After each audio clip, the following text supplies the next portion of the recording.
Nashaka mbanze ndabaramutse mwese mu izina rya Yesu Kristo.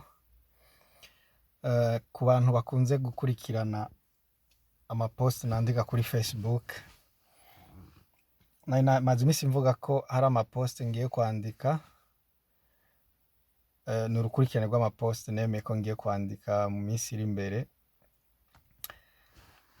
Ariko hari abantu baciye banyandikira bambwira ati amapost wandika aradufasha. Ati rero ubwo rukurikirane rw'amapost ugiye kwandika nta kuntu wogira amavideo kuko ngo bo bambwira ati hari abantu usanga badakunda gusoma cyangwa ugasanga ashobora kubona post akabona umenga ni ndende agaca yumva ntiyoyisoma. Ati ariko video ziroroshe kuyiraba canke kuyumviriza umuntu akumva ibyo umuntu ariko aravuga. Naravyiyumviriye numva umenga nivyo. Ikindi bambwiye bavuga ko byoroshe gupartaja iyo ari video kuyisharinga ku ma social media no ku ma WhatsApp ngo biroroshe cane. Umva ko ari iciyumviro ciza, niyo mpamvu nahisemo gukora video. So ni ukuvuga nzoza ndapartaje ama video mvuga bimwe nari kuvuga muri rwa rukurikirane rw'amapost navuze ko nari ngiye kwandika. Rero objectif y'izi post ni gufasha umubiri wa Kristo.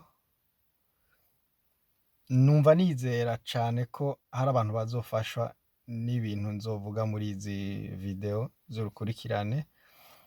Hama ku muntu wese yamenye Kristo akijijwe, ndazi bizomwubaka akomere.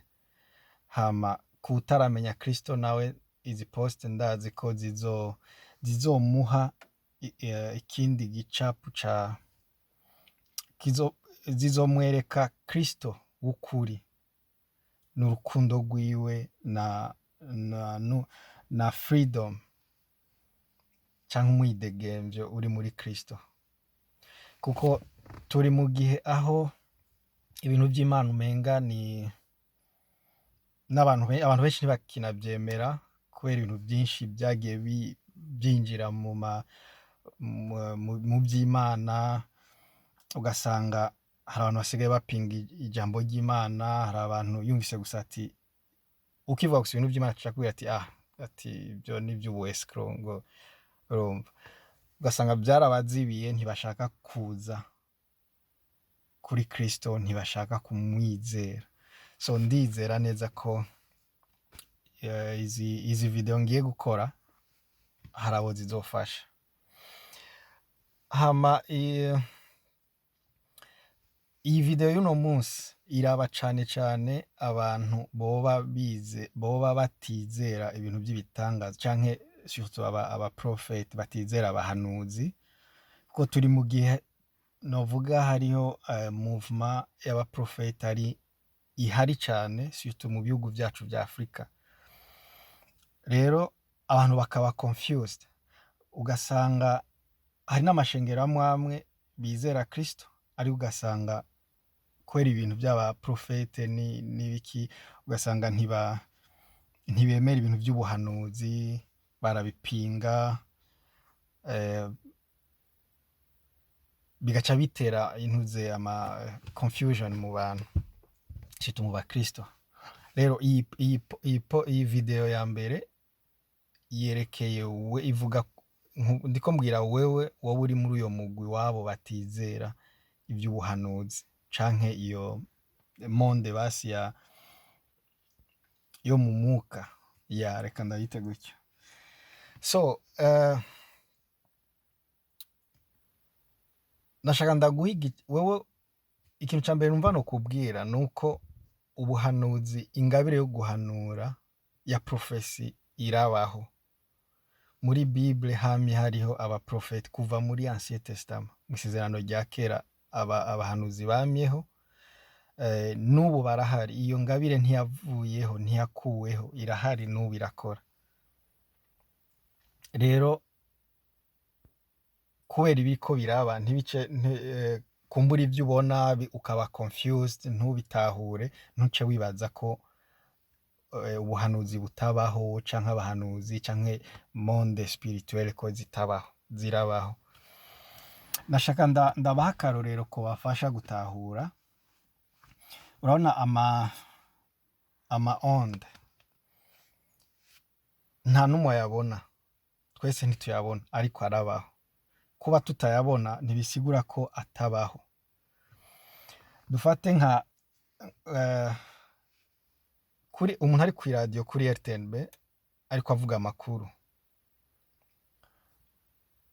wewe uhagaze uri muhiri wawe, yaba mu Nyakabiga, mu Cibitoki, mu Ngagara, aho ariho hose urashobora gukapta umuntu ariko avugira kuri RTNB ariko avuga amakuru canke umuziki bariko bavugiriza kuri RTNB. Nama onde arungikwa na emetteur. Rero wewe uri muhira upfa kuba ufise recepteur iradiyo ugashira kuri fréquence ya ntuzeye RTNB ifatirako, yumvikanirako, ubwo nyene uca wumva umuntu ariko avuga amakuru kuri RTNB. So nzanye exemple kugira ndakwereke ko monde spirituel nayo ibaho. Rero namba ama onde umuntu ashobora guhagarara kuri RTNB kubera ivyuma na tekinoloji akavuga, hama wewe uri mu quartier iyo ariyo yose n'iradiyo yawe ugakapta ugashobora kumwumva, namba ivyo bishoboka, kuki none kandi Imana niyo yaremye ayo ma onde, niyo yabigize, niyo yaremye isi, niyo yaremye ibi byose tubona, bisigura ko n'ubwo buzima bundi bwo mu mpwemu nabwo bubaho, burashoboka. Nshaka mbanze ndakwereke wewe wowe upinga ibintu by'ubuzima bwo mu mwuka, ndakwereke ko bishoboka, birabaho. So nashatse kuzana ako karorero kugira ndabereke ko bishoboka. Ariko rero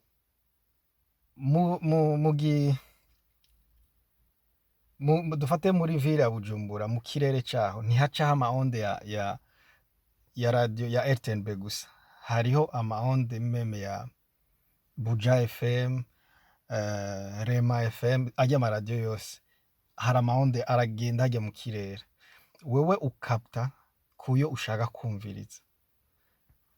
Uraja kuri fréquence ya RTNB ukumviriza wo kuri RTNB, hama jewe nkafata wo kuri par exemple Buja FM nkumviriza Buja FM.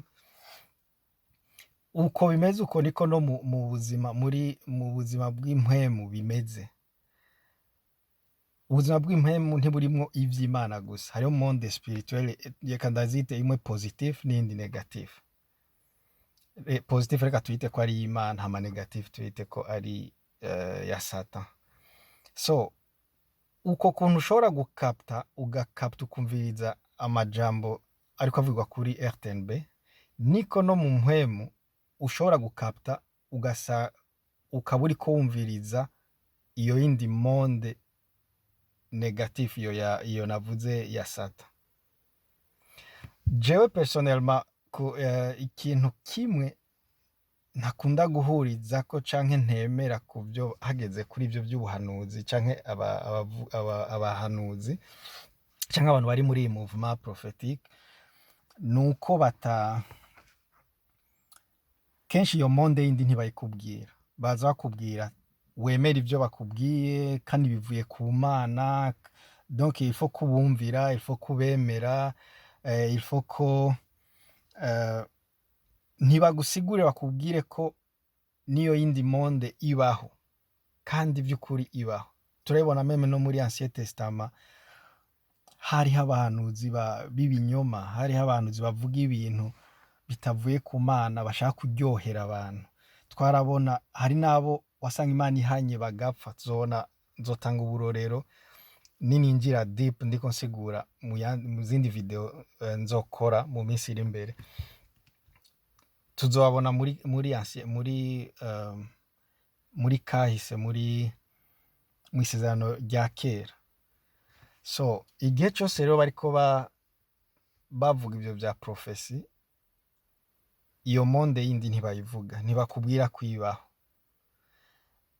kandi ugasanga bashaka kukubuza niyo uriko uraduta ntibashaka kuduta, haca haba ingorane rero, umenga bashaka ko ibintu byose bakubwiye uvyemera.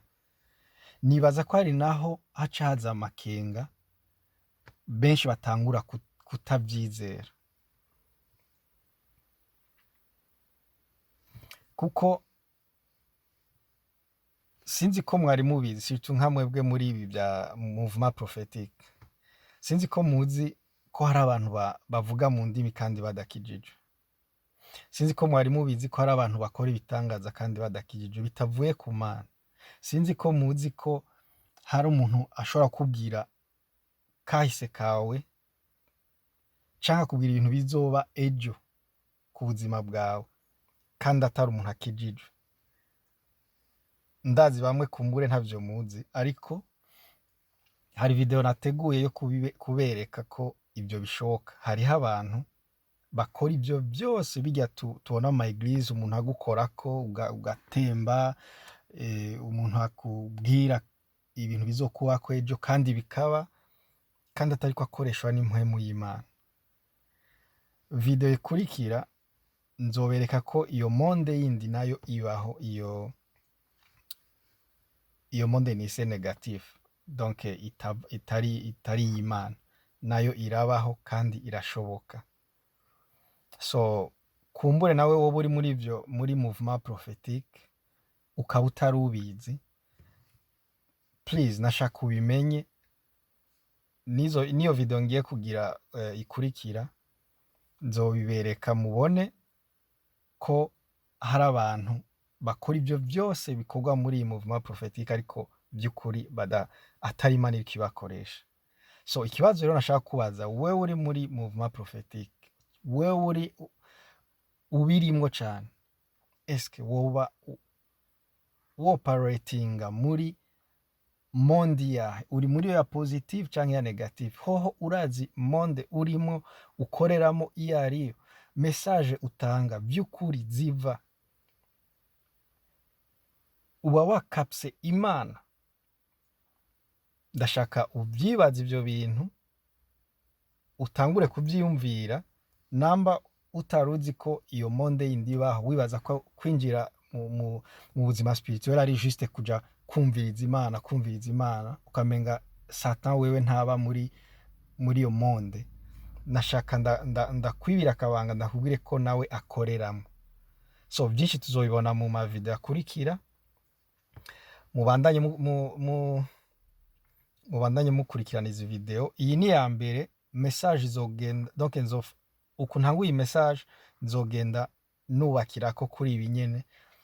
Ku muntu azokurikirana izi video gushika ku ya nyuma, ndizera neza ko ari ikintu Imana izovugana nawe. Sawa, murakoze, Imana ibahezagire.